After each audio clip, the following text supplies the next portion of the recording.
Hi everyone, welcome back to dream UK. आज की video में हम जानेंगे कि यूके में पढ़ने आने के लिए एजुकेशन लोन लेना वर्थ इट होता है कि नहीं, आपको किस अमाउंट तक एजुकेशन लोन लेना चाहिए ताकि आप यहाँ पे आके पैसे कमा के उसको इजीली पे बैक कर दो, और यहाँ पे आके जो आपकी सैलरी आपको मिलेगी उसके हिसाब से आप कितने पैसे सेव कर पाओगे और कितने टाइम में अपना एजुकेशन लोन आप पे कर सकते हो। और हम डिफरेंट एग्जांपल्स को समझेंगे।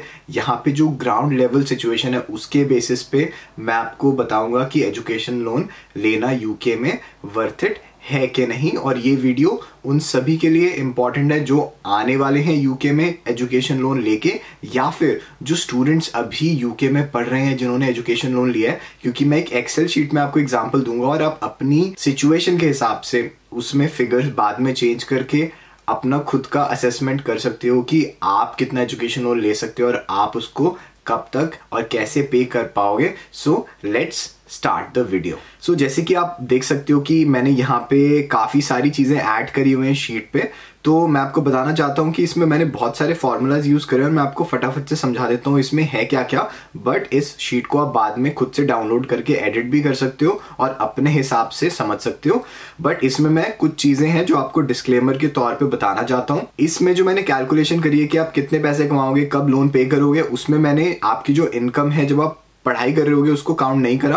बिकॉज जब आप पढ़ाई करते हो, आप जो पार्ट टाइम काम करते हो, मेजॉरिटी ऑफ द केसेस में वो आपका अकोमोडेशन के पैसे देने में निकल जाता है या फिर आपका लिविंग एक्सपेंडिचर निकालने में खर्च हो जाता है। तो उसमें आप अपना सेविंग्स नहीं कर पाते हो उतनी, इसलिए मैंने आपकी पढ़ाई होने के बाद की जो आपकी सेविंग्स है उसको काउंट करा है। और दूसरी चीज, ये एक एग्जांपल है, इसमें मैंने आपको एक सिचुएशन बताई है, बट हो सकता है कि आपको सैलरी कम ज्यादा मिले, आपके खर्चे कम ज्यादा हो, तो उस हिसाब से ये कैलकुलेशन भी वेरी करेगी। इसलिए मैं आपको रेकमेंड करूंगा इस वीडियो को देखने के बाद ये शीट डाउनलोड करना और अपना एग्जाम्पल खुद इसमें ट्राई करना।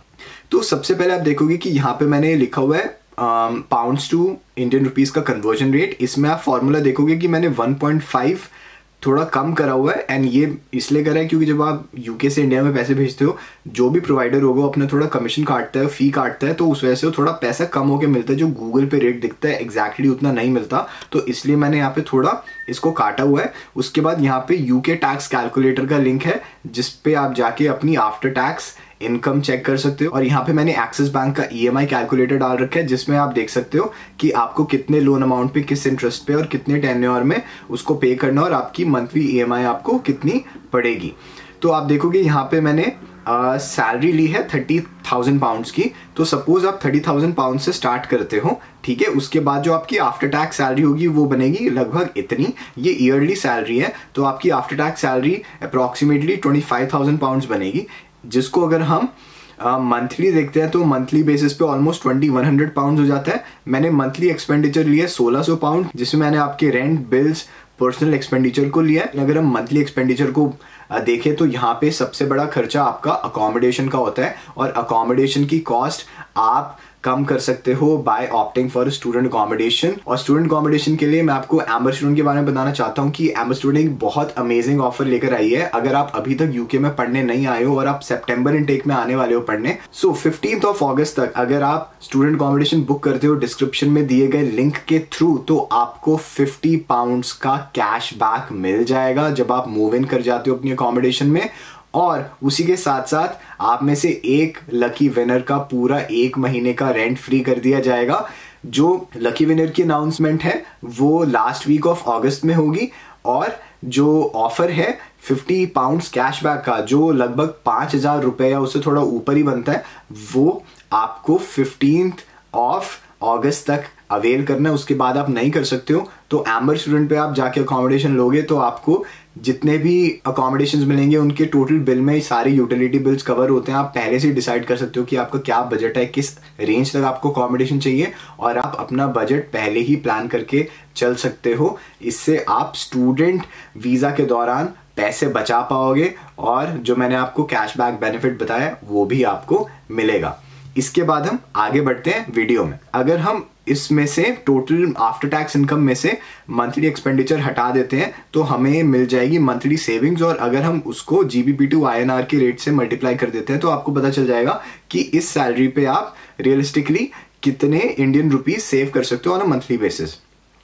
इसके बाद मैंने कंसिडर करा है कि 1 साल के बाद आपका फॉर इंस्टेंस प्रमोशन हो जाता है तो आपको 10% इंक्रीमेंट मिलता है। यहाँ पे प्रमोशंस में 10 to 20% इंक्रीमेंट मिलता है। मैंने 10% लिए तो आपकी सैलरी इतनी बढ़ जाएगी, आपका टैक्स इतना रहेगा, पर्सनल एक्सपेंडिचर को मैंने चेंज नहीं करा है, और उसके बाद आपकी नेट सेविंग्स इतनी हो जाएंगी। और 1 साल के बाद मैंने 5% का इंक्रीमेंट और लिया है, बिकॉज हर साल प्रमोशन नहीं होता है तो उसके हिसाब से आपकी सैलरी और सेविंग्स इतनी होंगी। यहाँ पे मैंने पर्सनल एक्सपेंडिचर को चेंज नहीं करा है, उसको कंसिस्टेंट ही रखा है, लेकिन आप अपनी सिचुएशन के हिसाब से इसको चेंज कर सकते हो। अब यहाँ पे मैंने 3 सिनेरियो बनाए हैं, या तो आप 5 लाख का एजुकेशन लोन लेते हो, या 10 लाख का, या फिर 20 लाख का। तीनों पे ही लगभग 10% इंटरेस्ट रेट होगा, और उसका पेमेंट टेन्योर आपने रखा है 5 साल का।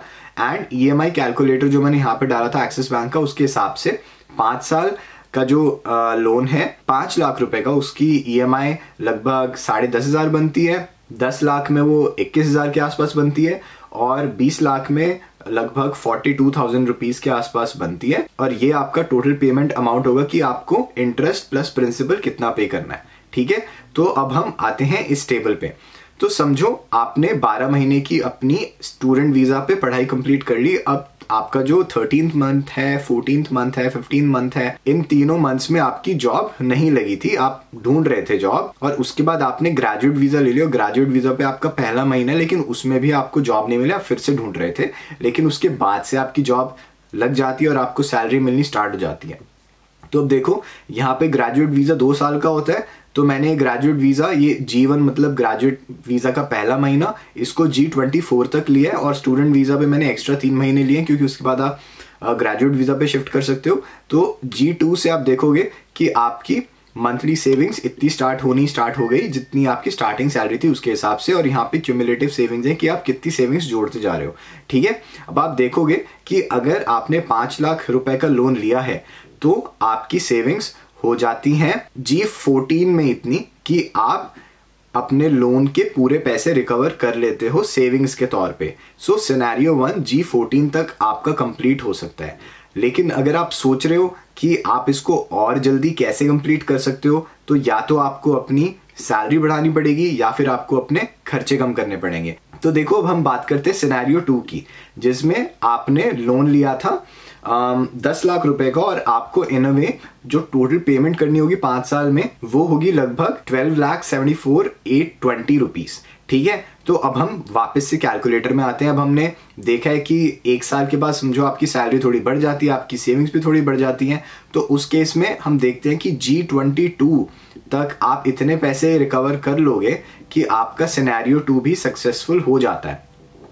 अब इसमें आपको ये देखना है कि सिनेरियो 3 अगर हम देखें, जिसमें आपको 25,50,000 रुपए चाहिए होंगे टोटल लोन रीपेमेंट के लिए, उसमें आप ग्रेजुएट वीजा तक पैसे रिकवर नहीं कर पाओगे, क्योंकि इस एग्जाम्पल के हिसाब से इतने इंक्रीमेंट के हिसाब से आपकी जो टोटल सेविंग आपकी ग्रेजुएट वीजा पे हो सकती है वो लगभग 14.25 लाख 14,26,000 तक ही हो पाएंगी। उसके बाद आपको स्किल्ड वर्कर वीजा चाहिए होगा, और स्किल्ड वर्कर वीजा की कोई गारंटी नहीं है कि आपको मिल ही जाएगा। उसके लिए आपको बहुत मेहनत करनी पड़ेगी, और मिल भी सकता है, but it's not 100% sure. Graduate visa तो एक तरह से श्योरिटी होती है, आपने मास्टर्स पास कर ली, आपको पैसे देने और आपको वीजा मिल जाएगा।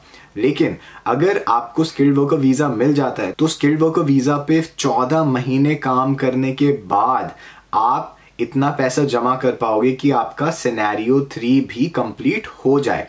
तो अगर आप 5 लाख का लोन ले रहे हो, 10 लाख का लोन ले रहे हो, तो इट्स पॉसिबल कि आप अपने ग्रेजुएट वीजा के टाइम में ही इतना अमाउंट कमा लो कि आप उसको पे बैक कर दो। लेकिन अगर आप उससे भी बड़ा अमाउंट का लोन लेना चाहते हो तो उस केस में या तो आपकी सैलरी ज्यादा होनी चाहिए या फिर आपका खर्चा कम होना चाहिए। तो आपको रिसर्च कर कर आना है कि आप किस फील्ड में जॉब करोगे, उसमें कितनी सैलरी आपकी लग सकती है और उसमें आपकी कितनी सेविंग्स होंगी। सो ये चीजें आपको देखनी है, और यही मैंने इस बॉक्स में फाइनली बताया है कि things to keep in mind, कि आप यहाँ पे आने से पहले या फिर आने के बाद भी रिसर्च करो कि आपकी फील्ड में एवरेज सैलरी क्या है, यूजिंग इंडीड, ग्लासडोर, जो उनके सैलरी चेकिंग टूल्स होते हैं ऑनलाइन, या फिर अपनी खुद की नेटवर्किंग करो, लोगों से बात करो जो इस फील्ड में काम कर रहे हैं, उनसे समझो कि किस रेंज में आपकी सैलरी लग सकती है। उसके बाद आपको ध्यान में रखना है कि आपकी जो सेविंग्स है ग्रेजुएट वीजा के दौरान वो तो कॉन्क्रीट होंगी, उसको आप अच्छे से प्लान कर सकते हो क्योंकि ये सेल्फ स्पॉन्सर्ड वीजा है। लेकिन स्पॉन्सरशिप मिलना ट्रिकी होता है, उसकी कोई गारंटी नहीं देता है। तो उस टाइम के दौरान जो आपकी सेविंग्स होगी उनको पहले से कंसीडर मत करके चलो कि ये तो होंगी ही होंगी। ये भी हो सकता है कि आपको स्पॉन्सरशिप मिल जाए, बट ये भी हो सकता है ना मिले। अगर आपको नहीं मिलता तो आपको जो लोन की रीपेमेंट करनी है वो शायद इंडियन सैलरी पे वापस जाके करनी पड़े। तो आपको अफोर्डेबिलिटी चेक करना है कि बाय एनी चांस 2 साल ग्रेजुएट वीजा के बाद अगर आपको इंडिया जाना पड़ता है तो वहां पे जो आपकी सैलरी तब लगेगी, क्या आप EMIs को अच्छे से अफोर्ड कर पाओगे कि नहीं। और इसके बाद लास्ट पॉइंट मैंने इसमें यही जोड़ा है कि use this calculator as a reference point to check your affordability for a loan amount. ठीक है, सो ये आपको रेफरेंस पॉइंट की तरह लेना है। इसमें आप अपनी सिचुएशन डाल के देख सकते हो कि आपका क्या अफोर्डेबिलिटी का मेट्रिक बनकर आता है और उसके हिसाब से आप डिसीजन ले सकते हो। मैं ऐसे ही बहुत सारी इंफॉर्मेटिव वीडियोस अपने चैनल पे लेकर आता हूं, लेकिन आप में से 78% लोगों ने मेरा चैनल ही सब्सक्राइब नहीं करा। तो आपको पता कैसे चलेगा कि मैं नई वीडियोस लेकर आ रहा हूं अगर आपके पास नोटिफिकेशन नहीं आएगी। तो मेरे चैनल को सब्सक्राइब करना मत भूलना, ताकि आपके पास ऐसी ही यूजफुल वीडियोस आती रहें और मेरे को भी मोटिवेशन मिले कि मैं आप सभी के लिए और ज्यादा वीडियोस लेकर आऊं जिससे आपको और वैल्यू प्रोवाइड होती है। I hope you learn something from this video. अगर आपके भी फ्रेंड्स यूके में जा रहे हैं या फिर आप खुद यूके में हो तो अपने सर्कल में इस वीडियो को शेयर करना, इससे सबका ही बेनिफिट होने वाला है। Take care, bye.